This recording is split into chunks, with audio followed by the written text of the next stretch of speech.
It is good news for Tavernier as he is creeping back up the pecking order for the right back position, but bad news for Kasanwirjo, who could be out for the season and also see his Rangers career come to an end. Welcome back, guys, to Fog Football, and Kasanwirjo could be done. He could be out. Reports are saying he might not be back this season, and that would effectively end his career with the Rangers. Of course it would. The talk is it's long term. It could be 12 weeks. I've heard 6 to 8 weeks, but it could also be the entire season. But Philip Clement was talking earlier on the day, described it as a big blow. He said he's going to have an appointment with the surgeon. It's for sure a longer term injury, and now it's about seeing what the precise problem is. We're talking with Feyenoord about where to have the surgery and the rehab. It's hard. He was adapting really well to the club and the mentality here. Right.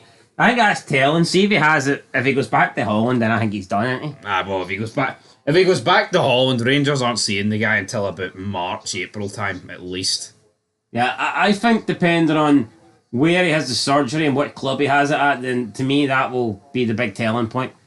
Maybe Niles Coppin, he seems to get every other role at the club. Maybe he's a surgeon. Maybe he can operate on Kasanwirjo. I did joke in that video about maybe he could be taking Tav's place at right back. Oh. maybe he's... Do you not think Coppin's face looks photoshopped in every picture you see? It looks like his face has been photoshopped onto his body. I've heard Grado and Kevin Owens comparisons. Aye, I'm seeing that a lot. I'm seeing a bit of Michael Beale, to be honest. I'm seeing Kevin Owens, Michael Beale and Grado all wrapped into one. Now what does that get you? A shite guy doesn't know what he's doing, who's quite funny but got a beer belly. Anyway, right, we're not here to talk about Niels Coopin. We're here to talk about Kasanwirjo and the fact that he could be up for the season. Right, I haven't really seen this guy much. The Rangers games that I've seen this season, he hasn't really tended to be playing them. You have. I believe you've seen him live. I've seen him live. Live pre-recorded. I think he's been alright. I thought he had a really awful game against Kelly when he came on, but here, who didn't have a bad game in that match? But am I right in thinking that if Rangers were going to lose a player in a certain position for the rest of the season, this is sort of the position that you want? Because you do have cover. But when the cover's minced, is it really good? Well, no, but I believe that there's other areas where Rangers would be struggling more if they lost. I respect that, I understand that, but for whatever reason, Dusan Sterling doesn't start games. This injury basically tells me that James Tavernier has got a one-way ticket to starting every match this season, and I am petrified. Especially when it comes up to the games against Celtic. But what's the most valuable position to Rangers right now? The most, in terms of what, add them all up? Well, just in terms of starting player, who would you say? Would you say Tierney maybe? But he's not even a Rangers player, so it's a tough one. No, but current form, is he the guy that you wouldn't want to lose? Throw Suter's name in there into the mix. Yefty, I think Yefty's pretty good. Right, well. Connor Barron's been pretty consistent. But honestly, I'd probably say they're the only... I can't sit here and say... I've been wanting Dessers and Tav drops over those... I said it earlier, right? I don't want Tav to get injured, but I think it might take him to pick up a 2-month injury to force his way out the team. Do you think once Tav has a prolonged period out the team, he won't come back into it? Yeah, and I think that's why an injury would speed that up. But again, I'm not going to wish injury on anyone here. But this might do is cement him, because I don't think think Clement's a big fan of Sterling. No, I don't think he's a big fan of winning games of football either. You could certainly argue Rangers maybe would have a better chance of doing that with Sterling. But you know what? Is Sterling really shown the form that he did show when he initially joined the club? Potentially, but I don't know, man. When you're getting brought on for the last 15 minutes of matches to playing at right back and all over the show as well, it's very unfair. Utility player, versatile. He is, but he was much better last season for whatever happened. Anyway, let's move away from Sterling. Back to Kasanwirjo. It will be a miss, but I think some people are getting on we've lost Lionel Messi here. Yeah, so we've lost some guy that was a bit part player. Some people are acting like this means the league's over. Yeah, I think you can have 10 Kasanwirjos. I don't think the league's on. Yeah, we're in a pickle right now. But talking of a better pickle, Ridvan Yilmaz is fit to play again. He'll be in the squad. Yilmaz, baby. Yeah, Yilmaz back. You know what? He's a player that was getting talked up a lot. I mean, a lot of Rangers fans seemed to enjoy him last season, and I know he's quickly went from hero to zero. He has, for me, too injury prone, get out the door. Oscar Cortez returns to training next week. You want to talk about too injury prone? This guy puts the injury into injury prone. Just like Kamar Roof did, just like everyone, like the Rangers need to steer clear of these players, man. Danilo. See Kasanwirjo, right? This is his first injury, so I'll let it slide.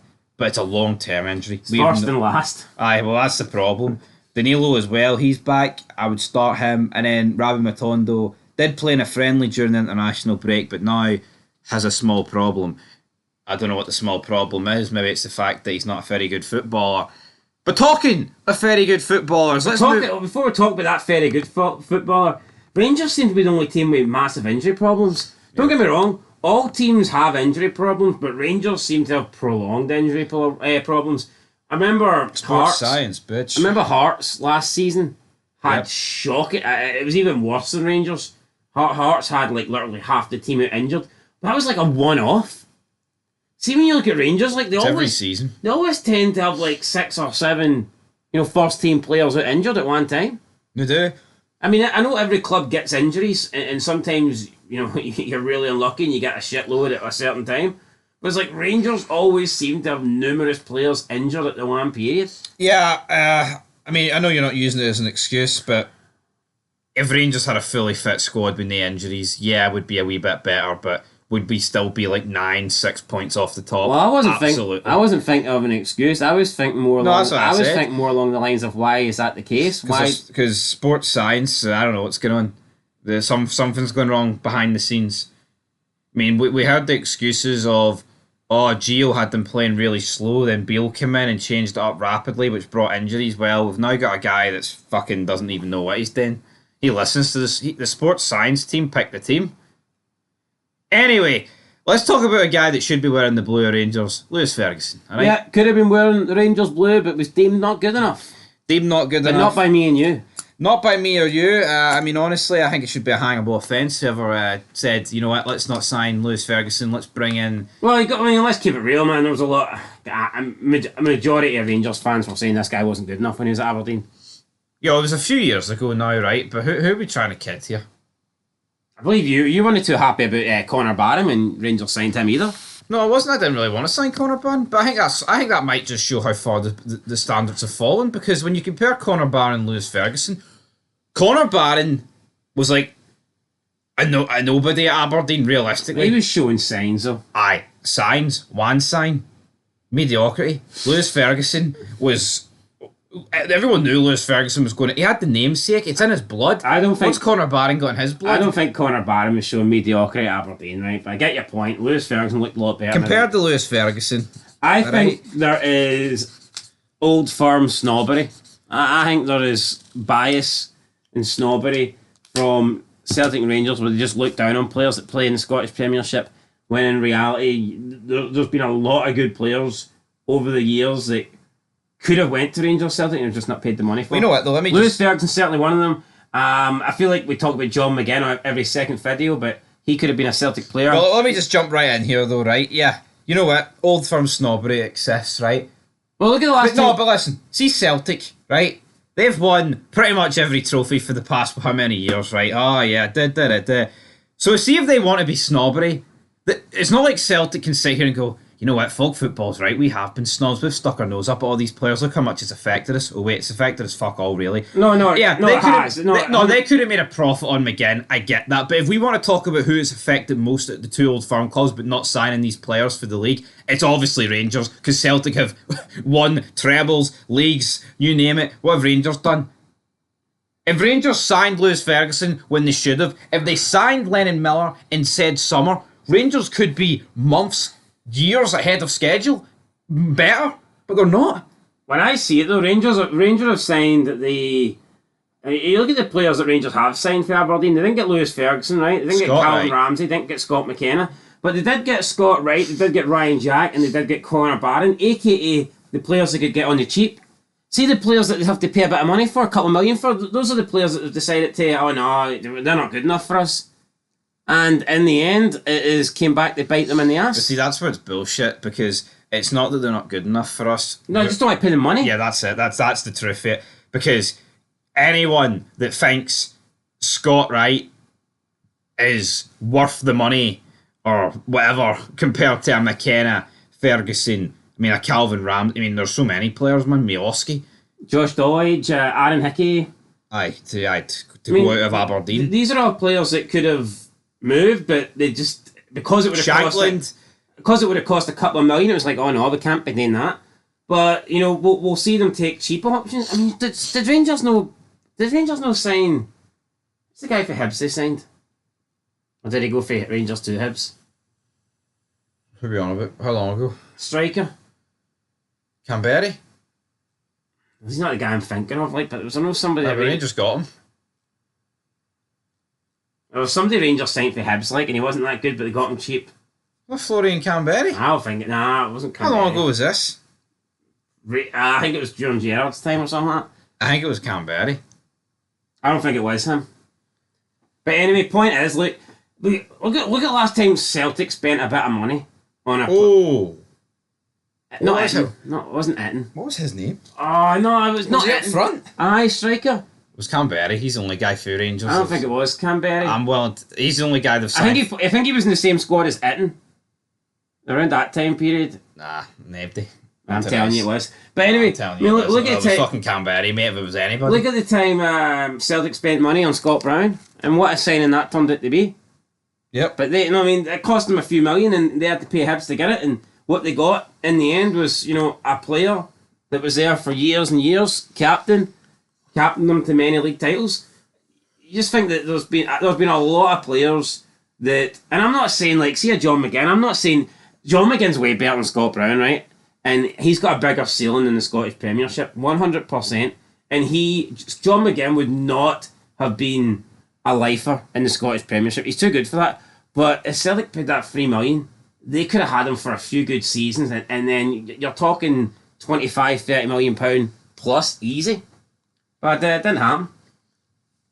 No, it didn't happen, but you sign John McGinn, maybe Celtic don't sign Yacht, and maybe Celtic don't sign O'Reilly, maybe they don't make profit on those guys. It's if buts maybes at the end of the day, but Lewis Ferguson, folks, it is an absolute missed opportunity. He's agreed a deal to 2028, and here, I look forward to seeing him playing in the Champions League. I think Lennon Miller will go directly to England or abroad, because I just do not think the old firm will pay that kind of money that's required to get him. Because he's coming from Motherwell. It's fucking brain dead. Because he's coming from Motherwell, I don't think they'll pay that kind of money. No, you know what? There's debate if Rangers have got the money, but let's talk about Celtic then for that argument. You're going to make automatic profit. It is printing money if you sign Lennon Miller. Yeah, you $5 million might sting today, but see in a couple of years, $5 million will make you sing. It would have to be an absolute flop for you not to make your money back and more. Yeah. Or have like the worst injury of all time. But I don't think you're right. I don't think he'll go to Rangers or Celtic because, Villa, Chelsea, United, Liverpool. The only way he will go to Celtic or Rangers is if he doesn't go in January, he stays to the end of the season, he doesn't leave in the summer, he won't sign a new contract at Motherwell, and then maybe Celtic or Rangers will get him cheap in January 2026. That's the only way it's going to happen. If there's one club you want to be interested in your player, folks, it is Chelsea Football Club. Because they just... see Chelsea, they could afford to spend $100 million on. Hold on, who brought Chelsea up here? Me? It's your Chelsea or link, your wee man, Lennon Miller. They sent scouts to the game. So did City, Villa and United. That's my point. Those clubs are interested, and I just don't see how they don't get them. If they truly want Lennon Miller, they will get him over Celtic and Rangers. Yeah, they could get him and then send him back for a season. 10 years or something. But I think see if Chelsea signed him, I don't believe he'd be sent out on loan, but I don't think he'd be back to Motherwell.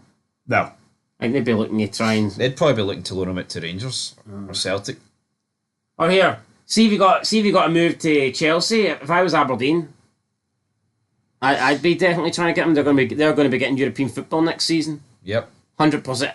I mean, if you're Aberdeen, why wouldn't you be trying to get him? They'll be like, "Oh, come on." And I wanted to make this. He knows the league. You know, we're challenging for the title.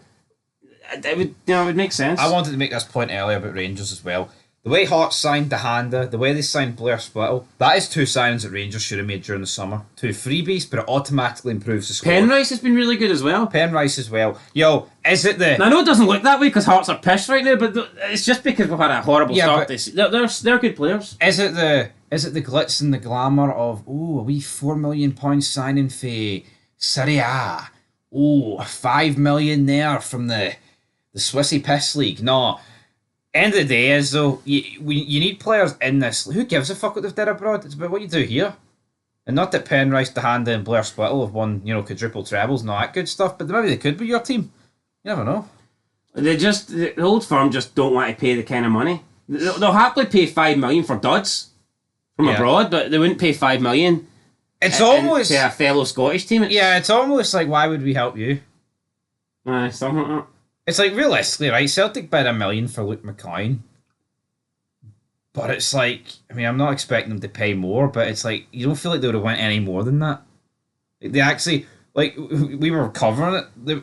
Celtic were kind of in a bidding war with Hibs for Luke McCoy because they just... Celtic have got the finances to go, there's 3 million. Hibs, you're done, you're out here. B team, piss off. Aye. You know what I mean? Take your 600 quid and your fucking bottle 750. And shove it up your arse. 750 Hibs were offering, I believe. 750 quid. Fair play to them. Okay. I've got that in the back of the couch. Should Luke McCown have went to Hibs? No. Does he want to play Scottish Championship football next season? Nah, but here, Luke McCown goes to Hibs, in my opinion, he's captain. He's the first name on the team sheet. Well, he's like the 4th name on the team sheet and he's playing Champions League football, so I think it worked out alright. I mean, it did, aye. Fair play to him. Anyway, folks, as for Lewis Ferguson, 2028... can't wait to see him back in the Scotland setup. See players like John McGinn now, right? See players like Lewis Ferguson. The only way they're going to play for Celtic or Rangers is when their careers come to an end. Yep. That's it. See when they're in their mid-30s and maybe they just want to play for the clubs that they support that growing up. That's the only way you're going to get there. Yeah, I think there's a real possibility Lewis Ferguson will go to Rangers. But you're right, it will come in about you're talking about a decade? 8, 9, 10 years. I mean, John McGinn... Probably, same with Andy Robertson. Andy Robertson could be a Celtic player. But why didn't Celtic try and sign him directly for Dundee United? Absolutely. Andy Robertson, he might play for Celtic in maybe 3 or 4 seasons' time, but it's going to be when he's past his best. See Lewis Ferguson, man, he got the Bulgari number 8 award for Serie A's best midfielder last season. I mean, come on. The guy's been voted Serie A's best midfielder. We're talking about a top 5 league, quite clearly closer to the... I mean, honestly, I think Serie A in the last couple of years has really picked up as a league. I mean, no, it has.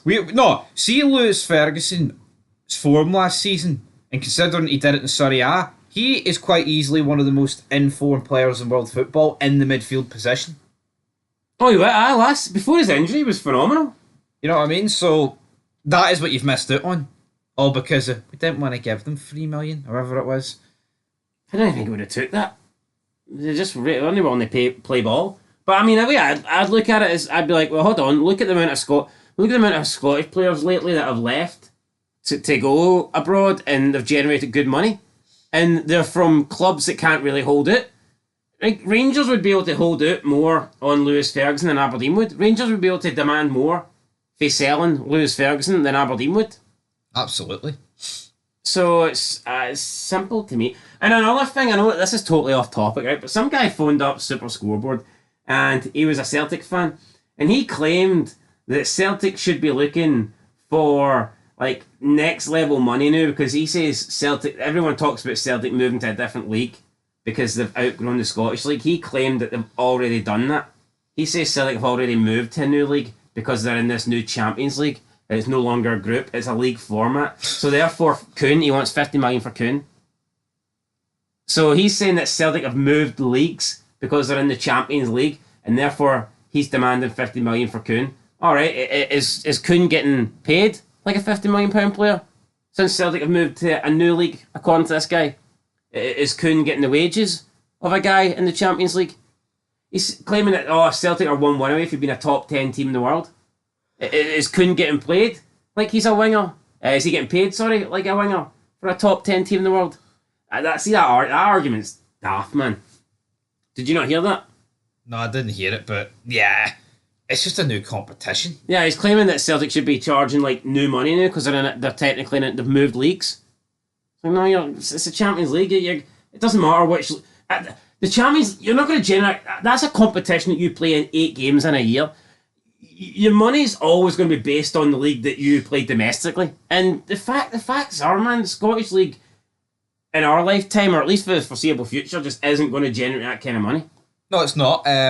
Obviously, though, like playing Champions League football and that experience will add to it. But the simple fact that Celtic in the Champions League doesn't make Kuhn go up like quadruple. No, it doesn't. Because it just doesn't. Yo, obviously Kuhn, right, scoring hat-tricks and wonder goals against Leipzig is better doing it against Leipzig than if he does it against, fucking Dundee. No, but going on that guy's logic, all the top Celtic players should be like, hold on, why are you paying us like we play for the top team in Scotland and not paying us like we play for a top 10 team in Europe? Based on that logic. Yeah, if this guy's logic was correct, right? No, the Celtic players would be falling out big time with their wages and things like that. Nah, he phoned up, man, as if he was like, as if he knew it all and he knew nothing. Aye. Springburn Rock. If he happens to be watching this video, you're full of shite, mate. He's full of shite, and that's where we're going to leave this. The football returns, guys. Saturday night's alright for football. Playing football. That's the one, anyway. Big John. Until next time. Peace.